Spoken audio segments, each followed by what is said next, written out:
when we look at this whole situation with the COVID-19 pandemic and how things were being distributed in terms of the pantry, it's one of the areas that this situation can be brought home in a more tangible way.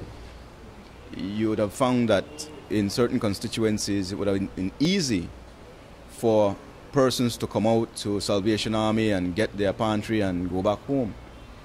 But in places like Moapan, where people live so far apart, or Stan Creek West, it was more challenging. In fact, many people were not impacted the way they should have been and suffered and are suffering right now. So in that regard, today's application moves us forward in addressing this problem, and I believe it's a victory for Belize and the democracy in Belize.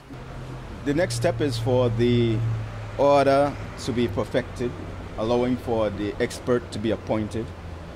Then the expert is going to be engaged and given time to prepare his report. That report will be sufficiently detailed to enable us to have a full understanding of what the position is in terms of the extent to which the disparity in numbers in the constituencies impact the democratic process in Belize. And that report is going to be tabled before the court, and then the court will move from that position to engaging the case management conference and giving case management orders.